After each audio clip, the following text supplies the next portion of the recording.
y a, à côté des ouvrages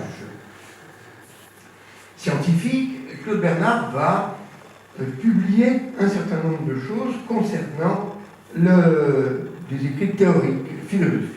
Et l'introduction à l'étude de la médecine expérimentale n'est qu'un des éléments de ces écrits théoriques. Mais, encore une fois, ça s'intègre dans un contexte qui est un contexte non de consensus. Alors, je vous ai parlé de spiritualisme, de vitalisme. De quoi s'agit-il? En fait, ça existe depuis à peu près le XVIIe siècle. Monsieur Van Helmont, qui est quelqu'un qui a joué un rôle extrêmement important dans l'histoire des sciences, parce qu'on dit que c'est le dernier alchimiste et le premier chimiste. Il est passé, si vous voulez, d'alchimie à la chimie, et il a fait des découvertes tout à fait intéressantes. Mais Claude Bernard le cite en disant que Van Helmont, vous voyez, a écrit que la vie a son essence primitive dans une force de développement. Mais Claude Bernard s'inscrit en faux puisqu'il parle des conditions physico-chimiques. C'est un médecin germanique, Stahl, qui a théorisé, si vous voulez, cette notion de force immatérielle donc du vitalisme. En France, ça a été beaucoup développé par l'école dite de Montpellier. Il n'y avait à l'époque que 2 universités, 2 facultés de médecine dans la France de l'Ancien Régime. Il y en avait une à Paris et une à Montpellier. Mais les Lyonnais, les étudiants lyonnais, allaient le plus souvent passer leur thèse à Montpellier. Ils pouvaient aller soit à Paris, soit à Montpellier, mais le plus souvent, ils allaient à Montpellier. Et ça explique, je pense, l'importance du vitalisme dans la mentalité lyonnaise. Et puis, quelqu'un aussi qui est un peu de la région et qui avait commencé ses études de médecine à Lyon, c'est Bichat. Et je vais dire, malheureusement pour Bichat, il y a 2 côtés chez lui. Il y a d'un côté l'anatomiste remarquable, le chirurgien, qui a fait avancer la connaissance de l'anatomie humaine, mais il y a aussi un Bichat qui était vitaliste, qui a repris les théories de l'école de Montpellier et qui va s'inscrire contre l'application des sciences physiques à la physiologie ou la chimie. La conséquence grave, c'est que le vitalisme, pendant toute la première moitié du XIXe siècle, va en France, parce que ce n'est pas le cas en Allemagne, le vitalisme va s'opposer à l'expérimentation animale en particulier, ou en disant, en prétendant qu'il y a quelque chose de spécifique à l'être humain qu'on ne peut pas retrouver, qui est au-delà des connaissances humaines.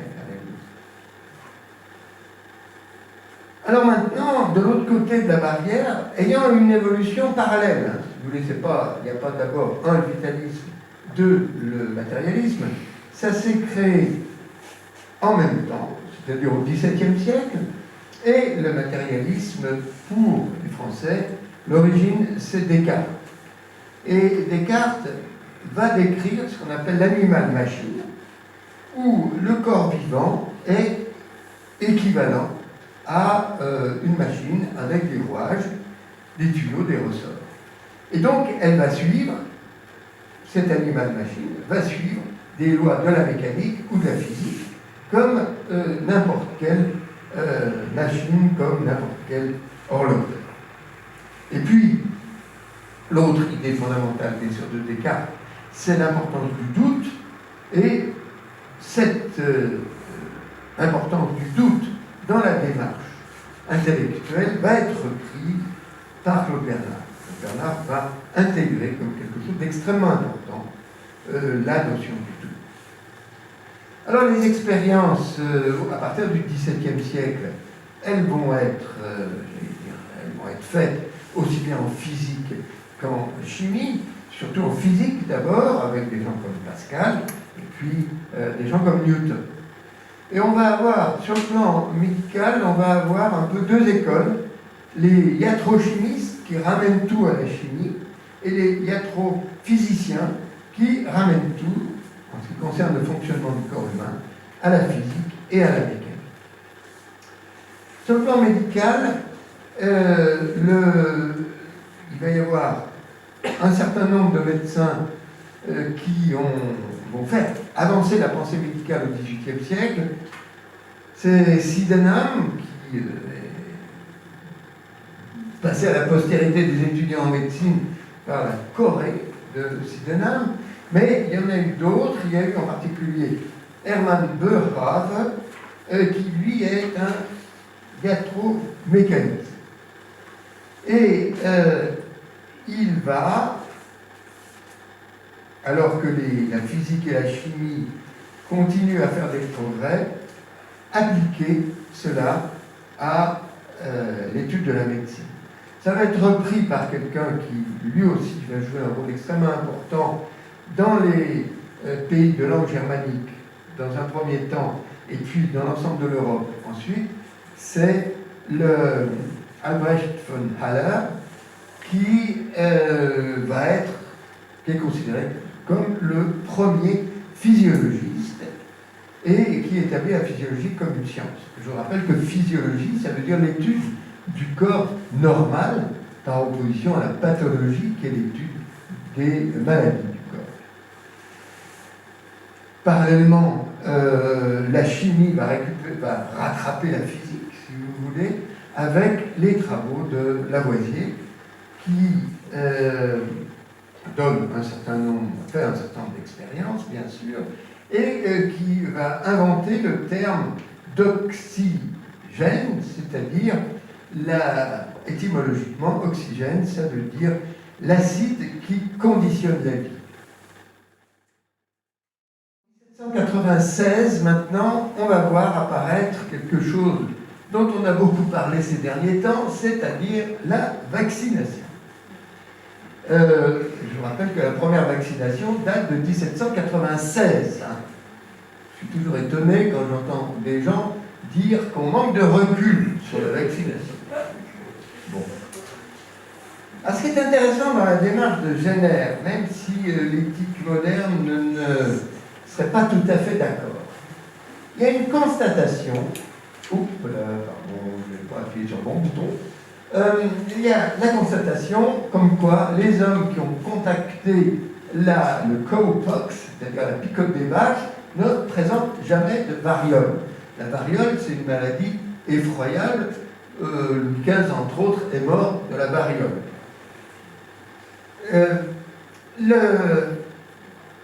La deuxième temps, c'est l'hypothèse. Y a-t-il un lien entre la maladie animale et la maladie humaine?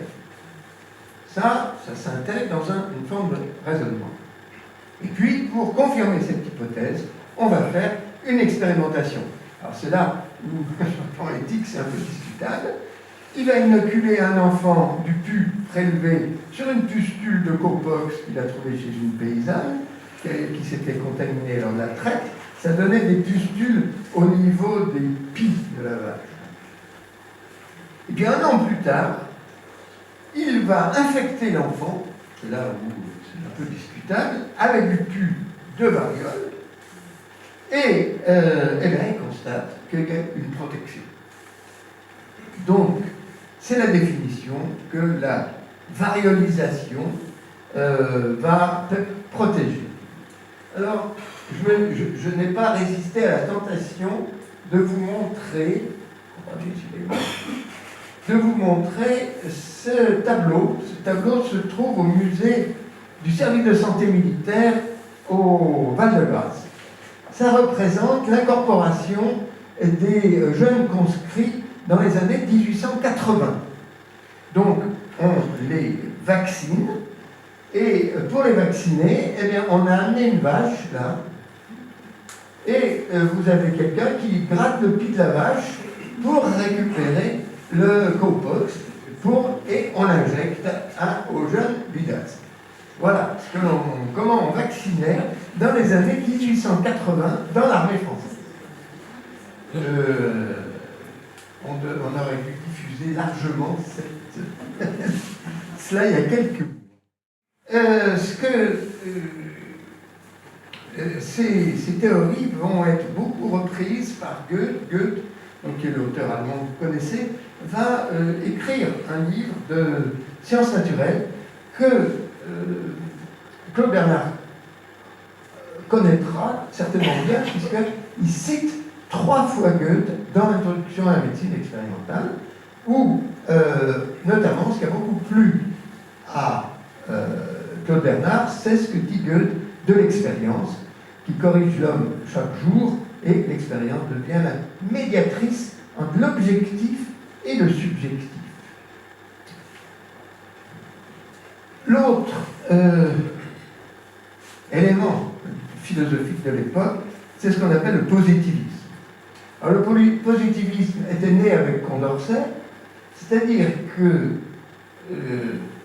à l'époque de Condorcet, le développement des sciences positives, c'est-à-dire mathématiques, physique, chimie, etc., astronomie, se fait, et on considère que mieux on connaîtra les sciences positives, plus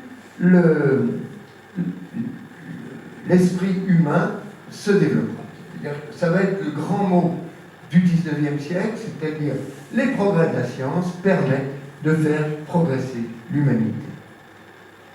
Le positivisme en France, c'est bien sûr Auguste Comte, parce que je ne suis pas sûr que lorsque on va maintenant voir les antiquaires de la rue du même nom à Lyon, on se souvienne bien de l'importance d'Auguste Comte dans la pensée philosophique du XIXe siècle en France. Alors lui, il va dire deux choses. D'une part, la loi dite des 3 états. Pardon, c'est tout petit pour mes gros doigts, alors je n'appuie jamais comme il faut. Donc la loi des 3 états, qui va vraiment marquer tous les esprits au XIXe siècle, c'est qu'on passe d'un stade théologique, ensuite métaphysique et ensuite scientifique. Mais l'autre élément du positivisme d'Auguste Comte, c'est qu'il pense, contrairement à Claude Bernard, que les sciences ont leur propre évolution et que d'autre part, la philosophie a sa propre évolution. Ce n'est pas du tout ce que veut Claude Bernard. Alors voilà, on est maintenant, vous voyez, le cadre est posé, vous avez le vitalisme et le spiritualisme d'un côté, le matérialisme et le positivisme de l'autre côté, et Claude Bernard et ses maîtres vont se mettre entre les deux dans la médecine dite expérimentale. Alors, il n'est pas le premier, si vous voulez, à refuser le vitalisme de Bichat. Déjà, Dupuytren, qui est un grand chirurgien de l'Hôtel-Dieu de Paris, avait déjà pratiqué un certain nombre d'expérimentations et on peut très bien empêcher quelqu'un de vivre par des moyens physiques. C'est ça l'esprit de cette expérience qui fait en 1807. Si vous paralysez quelqu'un, eh bien vous allez le faire mourir. Donc la notion de principe vital peut disparaître. Bien sûr, l'autre, à la même époque, l'autre personnage qui va plaider contre Bichat, c'est Magendie, donc le maître direct de Claude Bernard. Magendie va découvrir que l'apport azoté est indispensable dans la ration des mammifères. C'est-à-dire que c'est assez simple, il donne un régime totalement très pauvre, enfin, ou sans azote, et les mammifères meurent. Ça a eu indirectement une conséquence, c'est qu'on a pu, faut savoir que, je suis vraiment désolé, on a pu, on savait, si vous voulez, que l'urée était un composé spécifiquement organique. Il n'y a pas dans la matière brute, comme on disait, dans les pierres, dans la terre, on ne trouve pas d'urée. C'est spécifique de l'élément vital, justement. Et par contre, on a pu faire en 1828 une synthèse de l'urée. Ça veut dire qu'un composé propre à la vie peut être créé dans un laboratoire. Si vous voulez, ça a été un tournant, une prise de conscience extraordinaire, où finalement, on a pu faire un pont entre la chimie générale et la chimie organique, ce qu'on appelle maintenant la chimie organique. Et donc, c'est pourquoi, eh bien, Baginville va inventer en quelque sorte le mot de médecine expérimentale.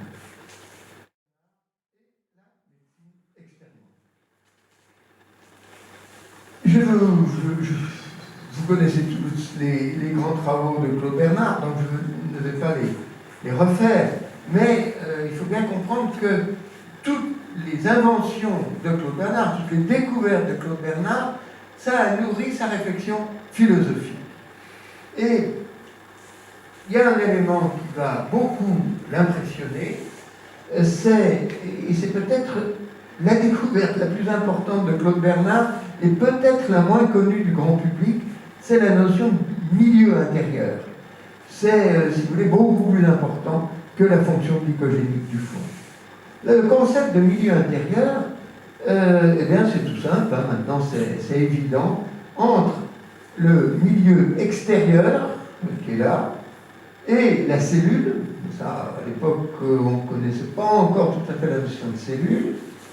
Il y a un milieu intérieur, et bien sûr, il y a une frontière entre le milieu intérieur et le milieu extérieur. Cette frontière, elle est au niveau des lobes pulmonaires, elle est au niveau de la peau, bien sûr, elle est au niveau du rein, elle est au niveau, bien sûr, du tube digestif, etc. Mais il y a toujours une frontière entre le milieu intérieur et le milieu extérieur. La conséquence, c'est que le milieu extérieur, vous le connaissez, hein, il fait chaud, il fait froid, il fait sec, il fait humide, il est très variable. Alors que le milieu intérieur, quelles que soient les conditions du milieu extérieur, le milieu intérieur ne va pas bouger. Bon, le truc banal, c'est la température, 37 degrés, quelle que soit la température extérieure, ça veut dire que c'est quand même chaud, 37 degrés.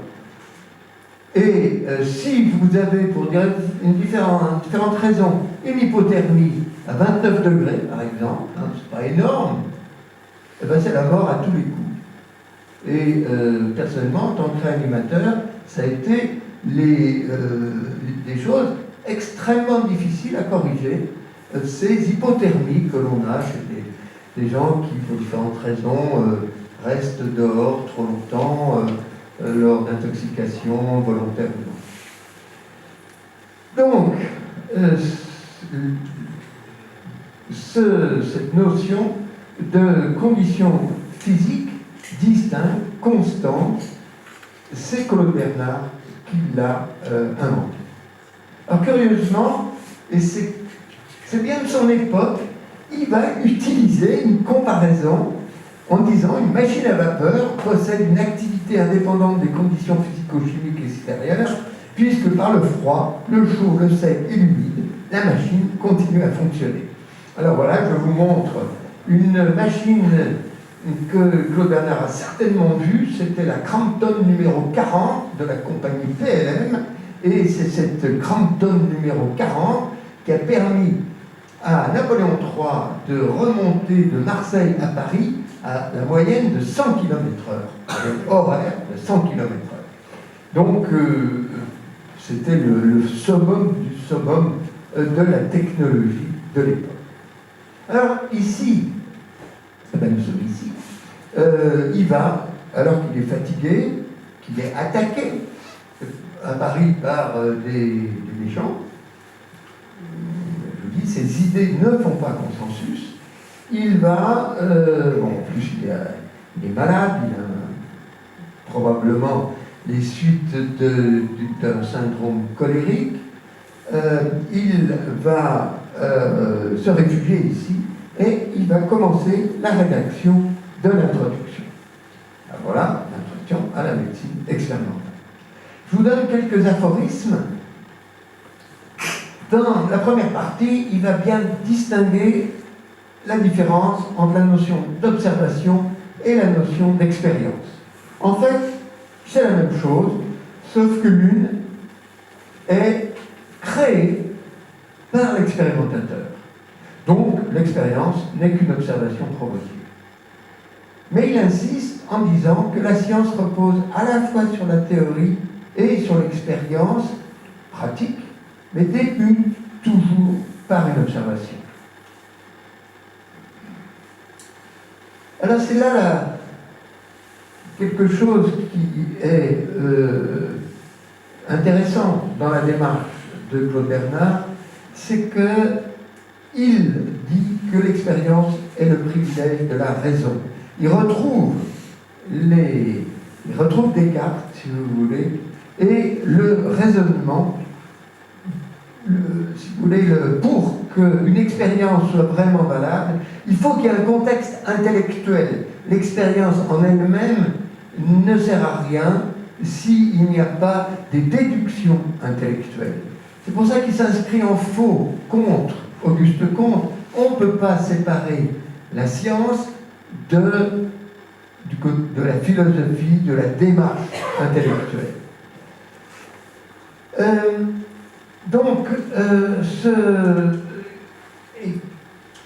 Pour lui, l'ensemble de la médecine expérimentale, ça peut se résumer à un raisonnement dans lequel nous soumettons méthodiquement nos idées à l'expérience des faits.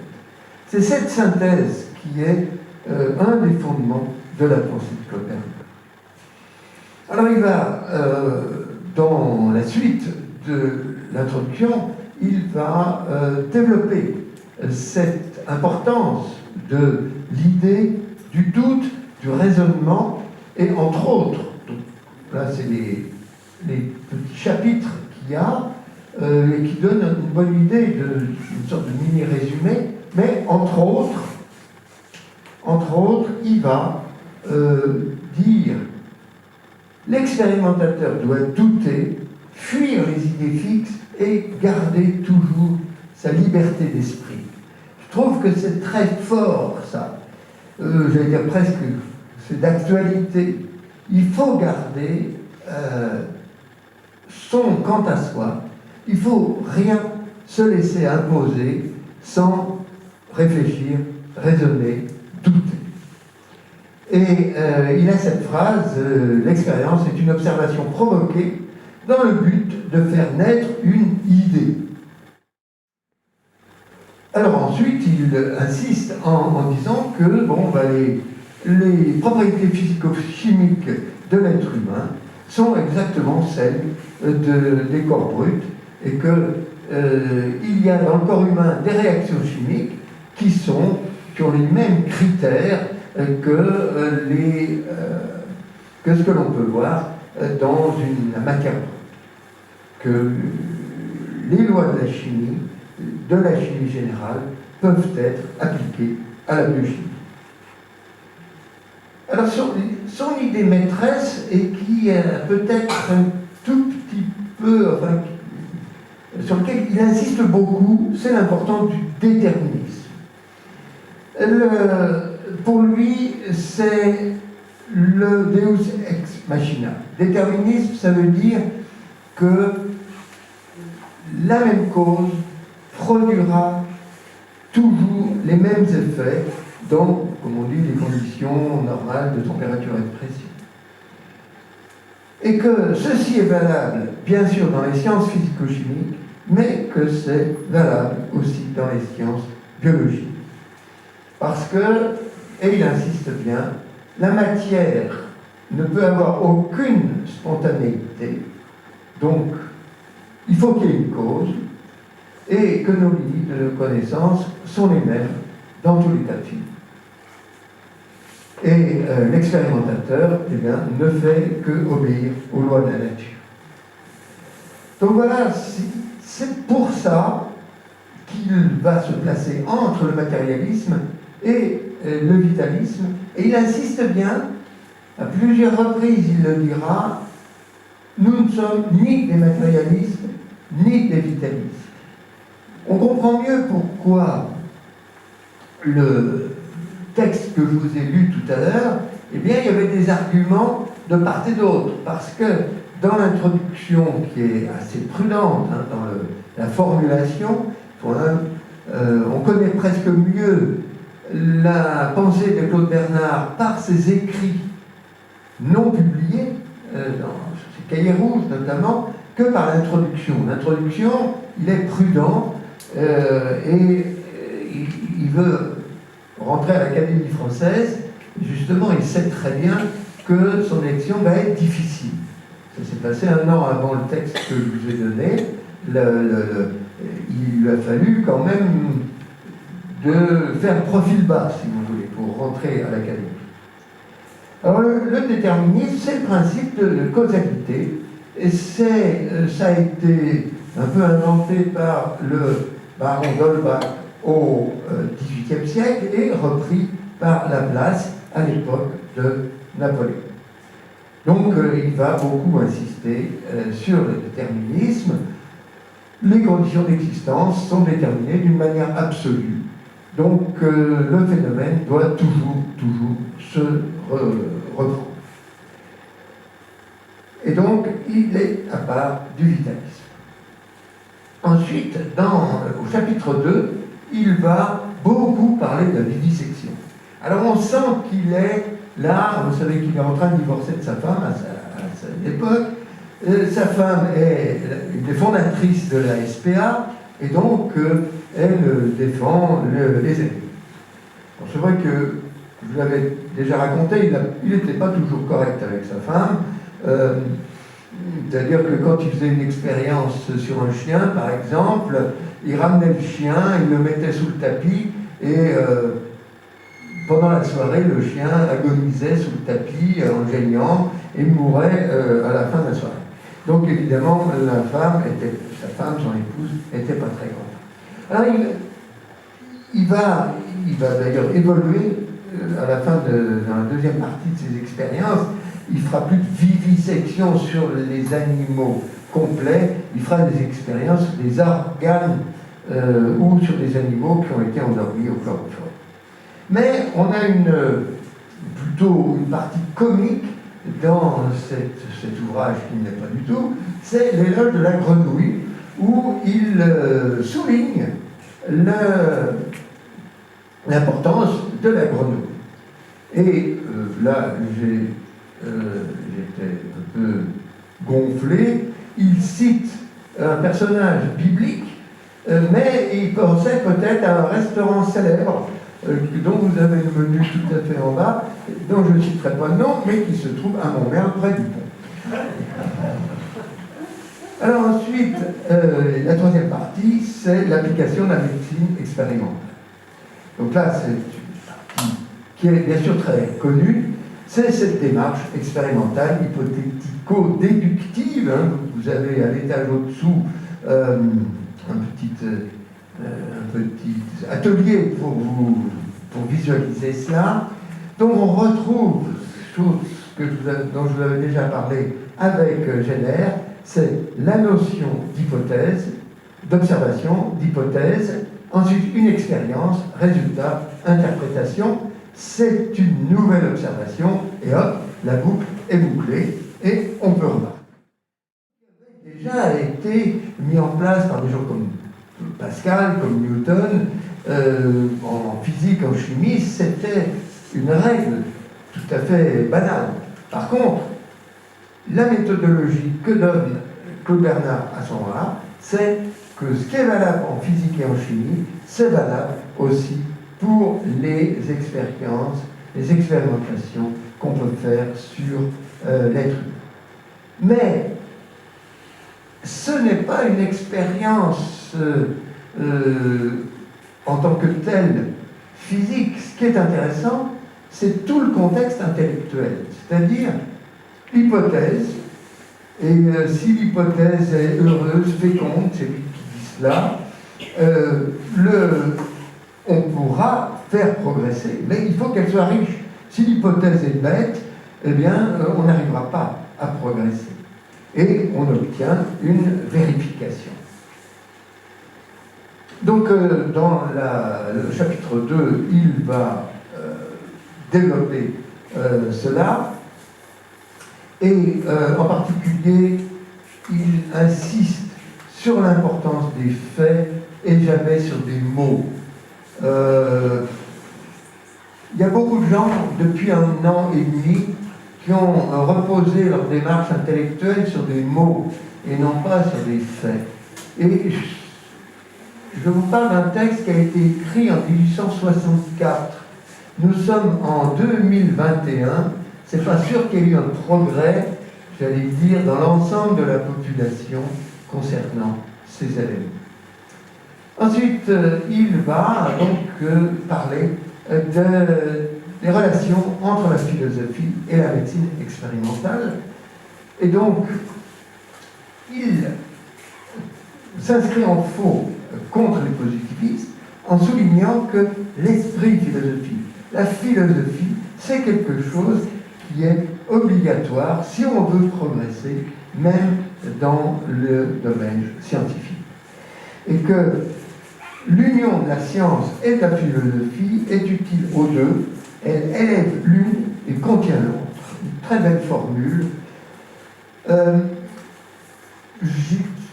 Bien sûr, ça me rappelle une autre formule, c'est pas Claude Bernard, bien sûr, qui l'a inventée, entre guillemets. L'autre formule, c'est « science sans conscience n'est que ruine de l'âme ». Et on retrouve quelque chose de très fort, de très riche. Alors sinon, ça a eu beaucoup d'influence, bien sûr. D'abord, une influence que vous ne soupçonniez pas, peut-être, c'est sur les grands littérateurs de son époque. Flaubert, dont on fête, vous le savez très bien, le bicentenaire de la naissance cette année, Flaubert a assisté au cours de Claude Bernard au Collège de France, et on a fait, les exégètes ont fait un parallèle entre la démarche de Claude Bernard et la démarche de Flaubert. Et dès l'époque, ça c'est une caricature qui est parue dans les années 1869, donc tout à fait à l'époque, et où on voit Flaubert en train de disséquer le cœur de Madame Bovary. Et puis un autre, alors là c'est encore plus, il a avoué, si vous voulez, on ne l'a pas torturé, il a avoué spontanément que Émile Zola a dit qu'il s'était inspiré de l'introduction à la médecine expérimentale, et il fait un parallèle entre le scientifique et le romancier, qui est un observateur et un expérimentateur. C'est-à-dire qu'on retrouve exactement la même terminologie que dans l'introduction. Alors sinon, je vous montre ce tableau parce que ce tableau dont on a une reproduction sous nos pieds, alors on reconnaît toujours Claude Bernard, bien sûr, qui est là. Le tableau a été fait en 1889, donc bien après la mort de Claude Bernard. En fait, il a été fait surtout juste après la mort de Paul Bert. Et donc, il est en l'honneur de Claude Bernard un peu, mais aussi de Paul Bert. Alors sinon, je voulais vous donner non seulement les noms de ces protagonistes, mais aussi ce qu'ils ont fait. Ça a été vraiment les élèves directs de Claude Bernard. Ils ont travaillé avec Claude Bernard et c'est eux qui ont transmis la pensée de Claude Bernard aux générations et jusqu'à nous. Et donc, Gréan avait entre autres étudié les effets du chloroforme et du protoxyde d'azote donc en anesthésiologie. Mais a souligné l'importance de l'étude des sciences physiques pour connaître l'organisation des êtres vivants. L'autre, c'est Dumont-Panier, qui a fait une carrière un peu complexe, puisqu'il a été à la fois médecin, psychiatre, gynécologue, et il a été un grand spécialiste de l'hypnose. C'est lui qui a fait le discours lors des obsèques de Claude Bernard. L'élève, le meilleur élève, jusqu'en 1870, de Claude Bernard, c'est Paul Bert. Vous savez que Paul Bert a fait deux carrières, une carrière scientifique et une carrière politique. Et Claude Bernard a dit en 1870, au moment où Paul Bert va être nommé préfet, etc., il va dire bon, ben, il est perdu pour la science, que tout pas vrai, il a continué à travailler. Et il va aussi appliquer les idées de Claude Bernard.